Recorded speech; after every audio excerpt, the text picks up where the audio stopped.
রাষ্ট্র একটা টেবিল চারটা পায়ের উপর নির্ভর করে থাকে রাষ্ট্রটি। যদি চারটা পায়ার মধ্যে একটি পায়া সম্পূর্ণ হয় তাহলে ওই সম্পূর্ণ টেবিলটি ব্যবহার করবার ক্ষেত্রে অনুপযোগী হবে। তিনটা দাবি করার সুযোগ নেই, যা আমার চেয়ে ভালো জানবেন। এই প্রত্যেকটি পায়ার প্রথম শব্দ হলো পি, 4P। ফার্স্ট পি হলো পিপলস, সেকেন্ড পি হলো politician, third P police, fourth P press. Police that means আইন শৃঙ্খলা বাহিনী, প্রেস দ্যাট মিনস গণমাধ্যম। তো আমরা যদি চতুর্থ স্তম্ভের একটি স্তম্ভ হয়ে থাকি সাংবাদিকরা, আর সেই অস্তিত্ব যদি আমরা নিজেরা না বুঝি, সেই অস্তিত্বের জায়গায় যদি আমাদের নিজের সংকট দেখা দেয়, তাহলে আমরা যদি যেখানে দুটি কি ব্যাগ নিয়ে পটল বেগুন কেনার জন্য সকালে বের হই, তাহলে আমার কলম দিয়ে সংবাদ বের হবে না, বের হবে পটল বেগুনের গল্প।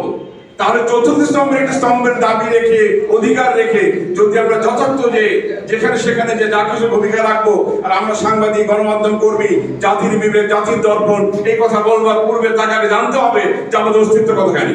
তাই আমি আবার ক্ষমা চেয়ে নিচ্ছি, সময় নিয়ে আমার ব্যস্ত আছেন। তবে ভালো লেগেছে, আবারও বলছি, আপনারা সাংবাদিকদের সার্বিক স্বার্থ রক্ষায় কাজ করবেন, প্রতিশ্রুতি দিয়েছেন।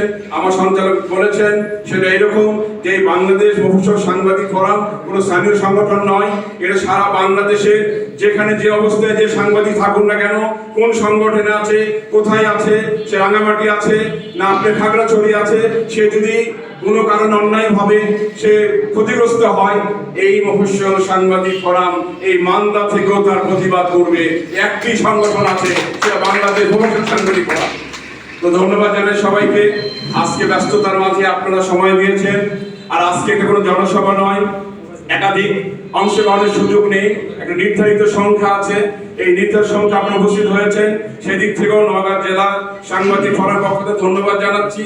সেই সাথে আমরা আগামী দিনে আজকের নেতৃবৃন্দের কথা দিয়েই বলছি, বস্তুনিষ্ঠ সংবাদের মধ্য দিয়ে সাদাকে সাদা বলবো, কালোকে কালো বলবো, মাথা বিক্রি না করে বাস্তবতার জায়গায় সার্বিক স্বার্থ রক্ষায় আমরা সাংবাদিকতা করব, এই আশা ব্যক্ত করে আপনাদের নেতৃবৃন্দের সামনে প্রতিশ্রুতি দিচ্ছি, বাংলাদেশ মফস্বল সাংবাদিক ফোরাম সুন্দরভাবে, সুচারুভাবে সার্বিক স্বার্থ রক্ষায় আপনাদের পাশে থেকে সংবাদ প্রকাশ করবে, এই আশা ব্যক্ত করে আমি আজকের এই আলোচনা সভা এবং আজকের এই পরিচিতি সভার সমাপ্তি ঘোষণা করছি। সেই সাথে আমি আপনাদের সম্মুখে উপস্থিতিতে আমি আজকে বাংলাদেশ মফস্বল সাংবাদিক ফোরাম মান্দা উপজেলা শাখার প্রাথমিক এই তালিকা ঘোষণা করব। আশা করি আপনার অনুমতি দিলে আমি শুরু করতে পারি। ধন্যবাদ। বাংলাদেশ মফস্বল সাংবাদিক ফোরাম মান্দা উপজেলা শাখার নবনির্বাচিত কমিটি, যাকে সভাপতি নির্বাচিত করা হয়েছে, সে হলেন মোহাম্মদ রায়হান আলী, সভাপতি বাংলাদেশ মফস্বল সাংবাদিক ফোরাম মান্দা উপজেলা শাখা। সহসভাপতি মোহাম্মদ হাবিবুর রহমান, আমাদের জেলা সাধারণ সম্পাদক। হ্যাঁ, যেহেতু আমাদের জেলা সাধারণ সম্পাদক হলো, যদি এখানে তার বাড়ি, সেই জায়গা থেকে তার এখানে থাকার সুযোগ আছে। তো মোহাম্মদ হাবিবুর রহমান সহসভাপতি মান্দা উপজেলা শাখা, তাই তো? হ্যাঁ। আমরা 3 নম্বরে আসি। 3 নম্বর মোহাম্মদ শাফিউল ইসলাম রকি, সাধারণ সম্পাদক। আমি পত্রিকার নাম বলছি না, সবাই জানে যেহেতু, সাধারণ সম্পাদক। আর আমরা 4 নম্বরে আসছি মোহাম্মদ শাহাদুল ইসলাম বাবু, যুগ্ম সাধারণ সম্পাদক। শাহাদুল ইসলাম বাবু। হ্যাঁ। আমরা 5 নম্বরে আসি মোহাম্মদ আমজাদ হোসেন, সাংগঠনিক সম্পাদক। ধন্যবাদ। আমরা 6 নম্বরে আসি মোহাম্মদ আরিফুল ইসলাম আরিফ, দপ্তর সম্পাদক, কাজ করছেন। আচ্ছা আচ্ছা। আমরা 7 নম্বরে আসি মোহাম্মদ নাজমুল হোসেন, কোষাধ্যক্ষ। আচ্ছা। আমরা 8 নম্বরে আসি মোহাম্মদ আব্দুল মজিদ, প্রচার সম্পাদক। আসসালামু আলাইকুম। আমরা 9 নম্বরে আসি মামুনুর রশিদ, মোহাম্মদ মামুনুর রশিদ, কার্যনির্বাহী সদস্য, ভিতরে কাজ করছেন। 10 নম্বর মোহাম্মদ সোহেল রানা, সদস্য।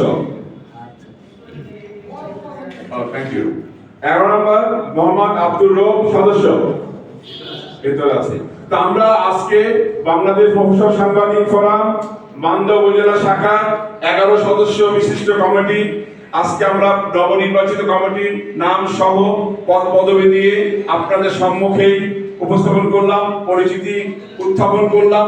আগামী দিনে এই 11 সদস্য বিশিষ্ট প্রয়োজনীয় সংযোজন সাথে করবেন।